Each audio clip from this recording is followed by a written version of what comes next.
Or if it's not, you'd be like, no, here's what actually happened, or you can elaborate. I don't care. Yeah, elaborations take a lot of time, but let's go. Yes, I understand that. That's what I was worried about. Raised in South Florida by your single mother, and your brother was raised by your father. Correct. Okay. You grew up in a low-class neighborhood where you had to be streetwise just to get by. I mean, that's a little, embellished, but yeah, I mean, I have railroad tracks right next to my house. There was a crack house like across the street. Oh, we love but like that. there weren't gunshots. It was just, but it was, lower middle class. Average. Yeah. Yeah. Okay. My bike got stolen a bunch of times. Certainly didn't have a fucking gated community or a cul-de-sac. Yeah. Okay. Growing up, you would practice on your drum set along to your Kiss albums, True. and as the years passed, you branched your music taste and started listening to glam punk, gangster rap, and industrial metal, where most of your influence comes from. Sure. According to you, you and your brother were not very close when you were younger, saying when you would occasionally meet, Simon would beat you up because he was bigger. True. You have a fiance, a little girl, and your brother Simon. Correct. And is Sarah Dope related to you? No, she is just a super fan. Not anymore, because now she's a grown woman. Yeah. But she was just a really big fan early on. Who, who's been part of our little family forever. She's great, but she's a grown-ass woman now. But no, she's not related. Okay.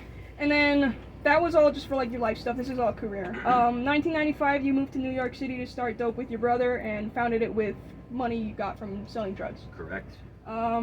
What can you talk to me about Box? It was, from what I remember, a project before Dope. Yeah, it's not really anything to share. It's like that was my first attempt at I realized pretty early. I was a drummer. I realized pretty early that if I wanted to be in control of my own destiny, I had to figure out a way to be the guy in the middle. Because otherwise I was going to be reliant to some degree on other people, and I had been let down by other people as a drummer. So Box was like my first attempt at like writing some crappy songs and recording them onto a crappy 4-track and going, well, maybe I can do this. But it was very of the moment of what I was listening to then, which was like more grungy, like Nirvana inspired, not, kind of like a more organic 4-piece band, just guitars, drums, vocals, singer-songwriter kind of shit. Yeah, okay. Band started in 1998 with Sloan, Gentry, you, your brother, and Trip Eisen. Did you have a drummer at that time, before Preston? No, I think it was 97 though. 97, okay, thank you. No, there was no drummer, it was all drum machine. But it was really me, my brother, and then Sloan Mosey was like our partner in crime because we sold drugs with him, and he was just like our dude. So we needed a fourth guy. I went to AC originally, and he was too busy with another band at the time. Wasn't that Vampire Love Dolls? Yeah, correct. Yeah. So he introduced me to Trip, which was a... Sorry about that. Yeah. So he was more like a on multiple levels. Yeah. So he was more like a hired gun because again, Sloan, me and my brother were like, the dudes living together in one house, but he fit the mold. And then when it was time to play a show, Todd, let's call him, he had a friend named Kevin, who we later changed his name to Preston, and he became the drummer. Okay. And then, what is Peabody's? I remember reading your Reddit Ask Me Anything, and you had brought something up about it, but I don't know Peabody's what just it a was. club in Cleveland. Oh, I don't know why okay. I would talk about it, but I don't know. Yeah, I was curious on what that was, because maybe I was telling a story about it or something. Maybe. You didn't mention it much, so I wasn't really sure what that was. Yeah. I remember seeing somewhere that you were helping produce Twisted Method's second album that was set to release in 2005, but was canceled because of Andy's death. Was that correct? Yes? Yeah, and that's when we ended up taking a lot of that material and we created Makeshift Romeo. Yeah. Okay, and then about what time did Makeshift Romeo start? Like around what year? I mean, it's hard to say because it was really, there was no clear differential between Twisted Method's second album and then what became Makeshift Romeo, other than Andy's passing and then us kind of like coming in trying to decide what we were going to do. I never meant to be in the band, and Virus, my guitar player, never meant to be in the band. The problem is Sinister, Trip, whatever you want to call him, I just don't like to confuse. He has so many names, I have no Sinister idea. Derek, the singer of Twisted Method, was such a super talented kid, and I knew he had all the makings of being a really big star.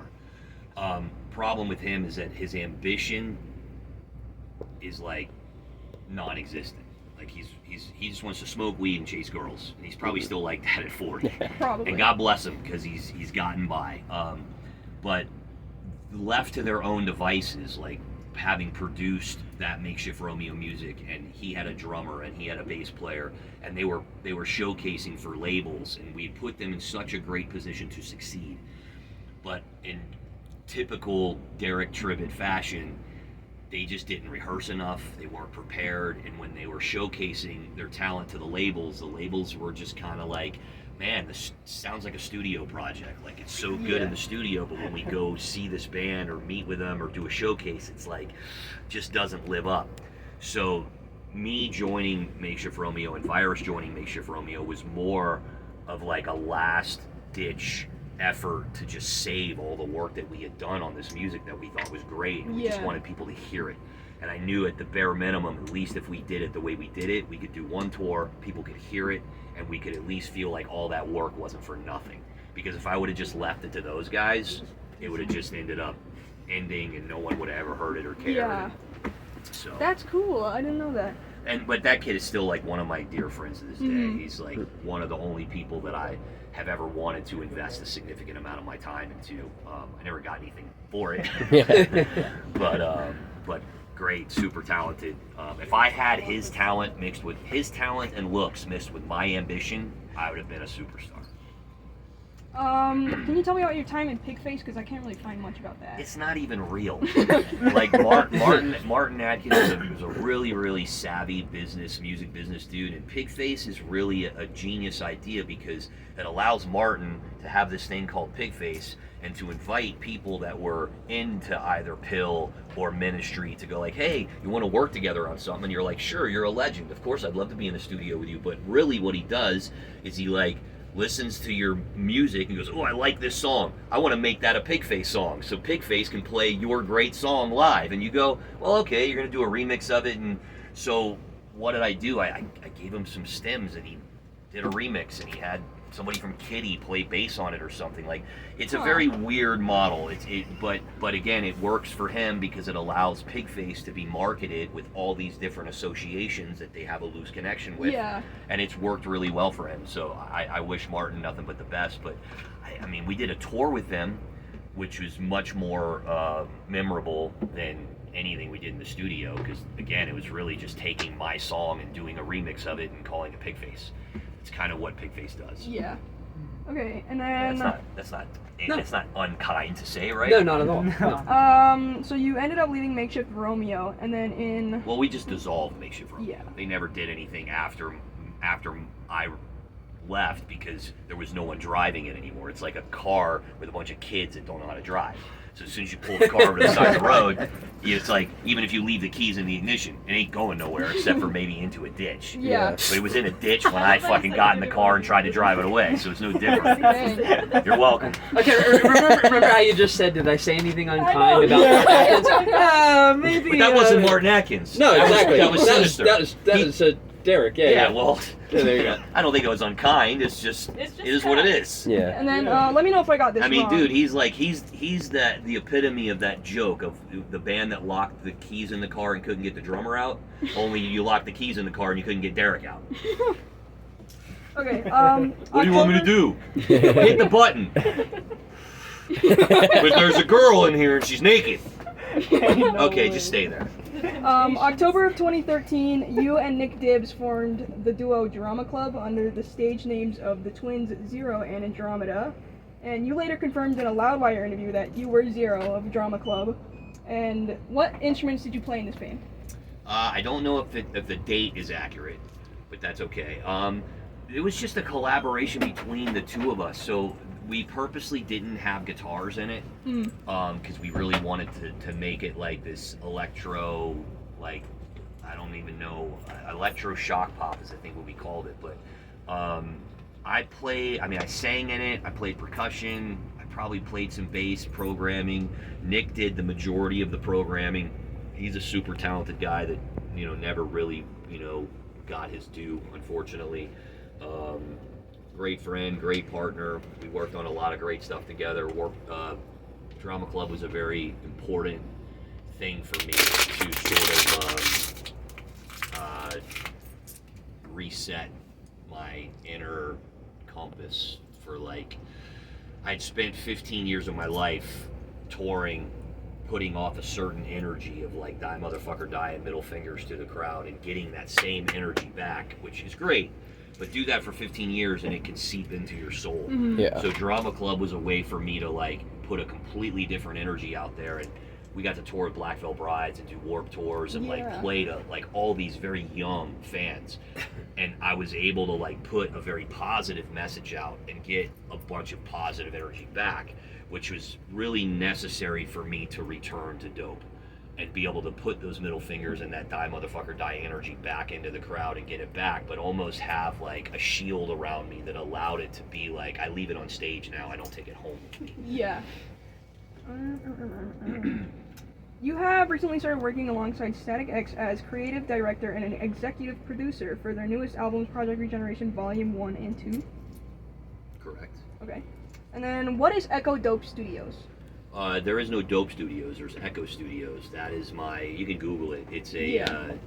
It's a tech company basically where we lead the world in the technology of 3D scanning to create the most lifelike digital humans on the planet. That's cool. It's insane. And then, are you currently like working or have worked on any other projects like that that I Musically? forgot to mention? Just whatever. No, not right now. Static X has taken a tremendous amount of my time over the last several years on a number of levels. I finally finished the Dope record that was long overdue. Mm-hmm. Project Regeneration Volume 2 is set to come out in January finally, so I finally have some bandwidth. Like, I'm finally not going absolutely fucking crazy. Yeah. So I'm inviting a little bit of time for me to figure out what I'm inspired to do next, which is great because I'm used to just having so much on my plate that things are falling off. Yeah. Right now, looking into next year, other than some touring, I really have a lot of bandwidth to figure out what I want to do next. Awesome. That is all I had for you, but thank you. What about fuckface? Very well. Thank you for reminding me. What the hell is fuckface? So I can't find Fuckface anything was on it. we were touring. This is just Dope on tour with Mushroom Head, and if you watch the Mushroom Head DVDs ever, you'll see Yeah. that we were thick as thieves with those guys back then. And Yeah. We just used to prank each other and do funny I have shit all seen the time. some clips of that. Yeah. So Fuckface was our. Every once in a while, we would just put on like old school goofy wrestling masks and pull our dreads through them, and we would go on stage opening for Mushroom Head as Fuckface, the best mask band in the world. And we would just, but we only knew Dope songs. We were like, we're a Dope cover band. Yeah. Called Fuckface. And we just obnoxiously trolled Mushroom Head. And then every once in a while, we would go back to this place called the Machine Shop in Flint, Michigan. And we would just, tonight we're gonna do Fuckface. And again, it's just Dope, but with stupid masks on, acting like idiots, talking with a really weird accent, and just being the best mask band on the world. And fuck those mushroom deads and whatever else we did. Just Awesome. it's a total goof. That's Nice. fucking wicked.